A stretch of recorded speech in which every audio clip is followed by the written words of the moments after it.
안녕하십니까. 성형외과 전문의 이정입니다. 자, 지난주서부터 이제 벨라젤 보형물, 한스바이오메드의 제품에 대해서 뉴스 기사가 이제 나오기 시작했고, 이렇게 풀린 이제 언론 보도를 보고서 이제 많은 분들이 상당히 좀 불안스러워 하시고, 문의를 좀 많이 해오고 계셔요.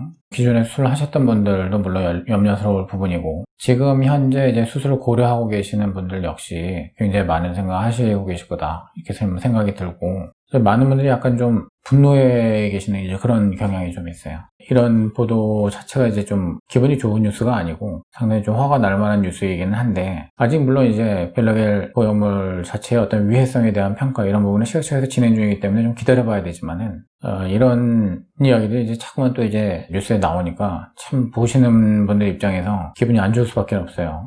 유방에 이제 쓰이는 이제 그 인공유방 보형물, 이 보형물에 대해서 지금 이게 처음이 아니에요, 사실은. 작년에는 이제 L1 BIALC 사태가 좀 있었고, 사실 이제 그 우리나라에서 첫 케이스였고, 이제 그 전서부터 유럽, 미국에서는 계속 이제 되어 왔었거든요, 호주에서. 그 이전에 뭐 FDA에서는 뭐 이제 또, 모라토리움 사건이 이제 90년대 초반에 있었고, 자, 이런 사건들을 갖다 한번 놓고서 비교해서 이제 한번 이야기를 좀 해보면 좋을 것 같아요. 그러니까 어떤 사건을 놓고서 생각할 때 그거 하나만 떼어놓고 생각해보면 이해가 안 되던 것이, 예전에는 이러이러한 일들이 이제 쭉 이제 있어 왔었다라고 하는 흐름 속에서 한번 이해를 해보면은 생각을 한 데 있어야 조금 더 분명히 본인 관점을 가지고 판단할 수가 있어요. 모든 경우에 이제 판단은 이제 본인의 몫이지만 거기에 좀 도움을 드릴 수 있는 그런 어떤 내용이 있으면 좋겠다라는 생각에서 자, 영상을 좀 이렇게 해보겠습니다. 자, 오늘 제가 드리고 싶은 이제 한마디, 가장 이제 키워드는 속임수와 거짓말인데, 그 속임수는 신제품이라는 말 속에 잘 담겨 있어요. 항상 쉽게 거기에 녹아 들어가요. 명품이라는 말에도 역시 정말로 이제 거짓말이 쉽게 녹아 들어갈 수가 있어요. 자, 이런 것들을 소유자분들이 간파를 좀 잘 하신다면은 저는 너무 어이없이 당하게 되는 그런 일은 좀 이제 피할 수 있지 않을까, 저 이렇게 생각합니다. 자, 실리콘 보형물의 이제 역사 간략하게 추려가지고서는 근대적 유방 확대 수술에 이용되는 근대적 인공 유방 보형물, 이게 굉장히 중요해요. 왜냐면은 성형외과 학이라는 게 언제 생겼느냐, 1920년도에 생겼거든요. 미국에서 처음으로 성형외과 학회가 이제 생기고 이 학문 자체가 태동했었던 게 이제 그때예요. 그러니까 딱 100년 전이거든요. 성형외과 학의 가장 중요한 어떤 이제 논문집, 자, 이런 데 보면은 제일 첫 번째는 항상 유방 수술이에요. 항상 유방 성형이거든요. 유방 성형을 빼놓고서는 성형외과 자체를 얘기할 수가 없고, 유방 성형에 있어서 특히 미용적인 부분에서는 이런 근대적인 유방 실리콘을 이용한 이제 유방 보형물, 이걸 빼놓고선 아예 성형외과 자체가 이제 얘기가 되기 힘들 정도로 굉장히 중심적인 부분에 있어요. 거의 모든 나라에서 이제 성형수술이라고 하는 게 이루어지고 있는데, 그 중에서도 가장 핵심이 되는 거, 인조유방 보형물을 이용한 유방 확대술, 이제 그 부분이 그만큼 이제 큰 부분을 차지하고 있다라고 하는 거고, 그래서 보형물에 대해서 우리가 좀 알고 있는 거는 굉장히 중요합니다. 그 전에는 어떻게 했느냐면은 주사에다가 이제 물을 갖다가 이제 넣어서 쐈죠. 그냥 물을 넣으면은 이거는 다 흡수되니까 그거는 꽝이고, 계속 이렇게 좀 차 있도록 이렇게 하려고 그러니까 이제 뭘 넣었겠어요? 바세린을 집어넣고 뭐 파라핀을 집어넣고 막 이랬던 거예요. 썩으니까요. 이제 걔네들이 들어가서 조직에 괴사를 일으켜요. 보통 난리가 난 게 아니에요. 그래서 바세린, 파라핀 이거는 수사기관에서 뭐 수술을 할 정도로 이제 큰 문제가 돼서 점점 없어지기 시작했는데, 우리나라에서도 틈만 나면 이제 뭐 가방 메고 시골 같은 데서 이제 집집마다 돌아다니면서 하는 이제 그런 불법 시설에서 아직도 이제 그런 게 나오죠. 액체 실리콘을 이제 주입하는 이런 수술. 자, 이게 1960년대까지도 이제 그런 걸 했어요. 액체 실리콘을 주사로 해가지고서는 가슴에 넣으면 어떻게 되겠어요? 굉장히 환상적인 촉감을 가져요. 액체 실리콘만큼 촉감이 좋은 게 없어요. 엄청나게 좋거든요. 자, 문제는 속 안에서 괴사를 일으키거나 돌아다녀요, 문제는.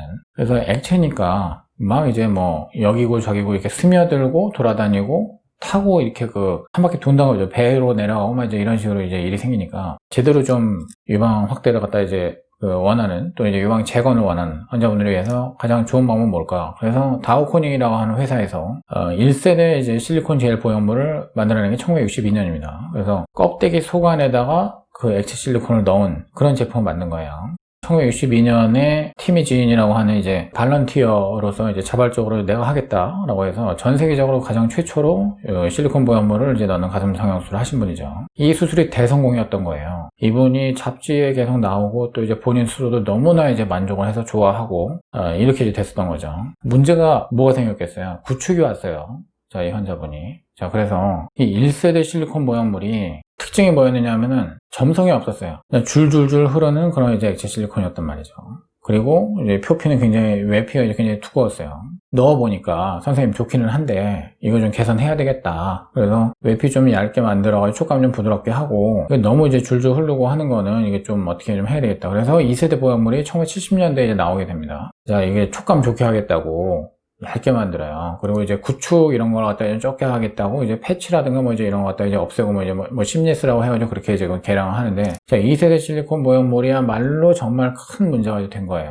왜냐하면 터지니까요, 얘네들이. 1세대는 구축 같은 게 가장 문제였고, 2세대 거는 이거는 터지는 게 제일 문제였어요. 자, 3세대가 이제 80년대쯤에 나왔겠죠. 자, 3세대는 뭘 개량했겠어요? 잘 찢어지지 않는 외피, 파열에 강한 보형물을 이제 만들기 시작한 거죠.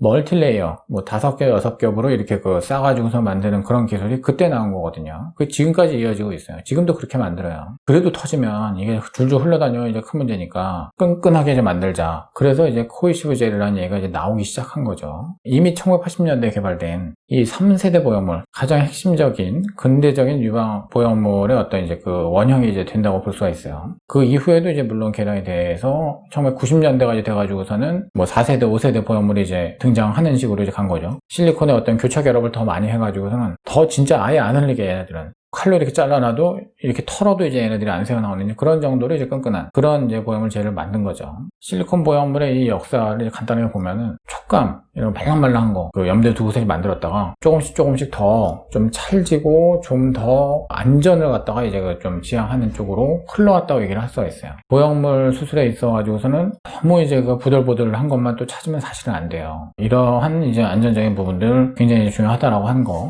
그런데 91년도쯤에 이제 바로 그 안전성 문제 때문에 이제 미국 전체가 이제 난리가 나는데, 이제 다우 코닝사에 대해서 자그마치 이제 130개의 이제 로펌에서 집단 소송을 건 거예요. 이 실리콘 보형물이 어떤 류마티스라든가 루푸스라든가 갑상선염이라든가 뭐 이런 어떤 자가면역 질환이라고 하는 병들은 공통점이 뭐냐면 원인이 뭔지를 확실하게 모른다는 거예요. 류마티스의 원인이 뭔지 아는 사람 지금 아무도 없어요. 아직까지도 의학에서 밝혀내지 못한 거거든요. 이 자가면역 질환의 어떤 이제 그 동기, 이제 원인이 될 수가 있다. 자, 이렇게 이제 어딘가에서 언론사에서 보도를 한 거예요. 언론 보도가 나가니까 온 나라가 떠들썩해진 거예요. 왜냐하면은 그 실리콘 보형물로 수술하는 환자들이 90년대 초반까지 상당히 이제 많았던 거죠. 이미 미국 내에서. 이 소송이 어마어마하게 줄을 잇고 하게 되니까 이제 미국은 소송 자체에 대한 비용 때문에 회사가 파산을 해요. 다우코닝도 그래서 파산합니다. 그래서 회사 접고 이제 합의를 보고 뭐 이렇게 이제 해가지고서는 이제 이 문제를 끝내는 수순으로 가는데, 그 와중에 이제 입장이 곤란해진 거는 미국 FDA죠. 예, 미국 식약처, 미국 FDA가 자, 이거 그런 실리콘 보형물 이거 가지고 이렇게 난리가 나 있는데 이거를 우리가 계속 쓰게 할 것이냐, 이거를 고민을 하다가, FDA는 우리나라 식약처하고 좀 다른데 이게 공무원들이 하는 게 아니고 이제 의사들이 위원회를 만들어가지고 위원회에서 이제 투표해서 결정하거든요. 당시 이제 위원회에서 이제 성형외과 의사들이 아닌 다른 과 의사 선생님, 뭐 소아과 의사 선생님이 있고 뭐 이제 이렇게 모여가지고서는 결정을 한 거예요. 자, 이거 일단 한시적으로 중단시키자. 한시적으로 중단시키자고 한 게 위해성이 확실하게 있어서 중단시킨 게 아니에요. 그게 굉장히 중요한 부분인데, 자가면역 질환과 실리콘 보형물의 연관성이 있다는 증거는 하나도 없었거든요. 전혀 과학적으로 상관이 없었는데, 그럼에도 불구하고 FDA에서는 위원회에서 이거를 모라토리엄을 선언해버린 거야. 야, 이거는 쓰지 말자. 알았지? 자, 이렇게 한 건데, 물론 이제 강제적인 것은 아니고, 그래도 이제 FDA 말을 또 잘 들어요. 또 이제 미국 의사들은. 90년대서부터 해가지고서는 한시적인 중단이라고 하는 게 자그마치 16년 동안, 2006년도까지 이제 이어온 거죠. 자, 그래서 이제 2006년이 돼서 너무나 많은 조사들이 이제 다 한 방향을 가리키는 거죠. 자가면역 질환과 실리콘 보형물 간에는 상관관계 그건 전혀 없다. 자, 이렇게 너무나 많은 증거들이 이제 나오니까 이거는 풀지 않을 그 이유가 전혀 없는 거예요. 실리콘 보형물의 안전성에 대해서는 지금까지로 봐서는 의심할 바가 없다.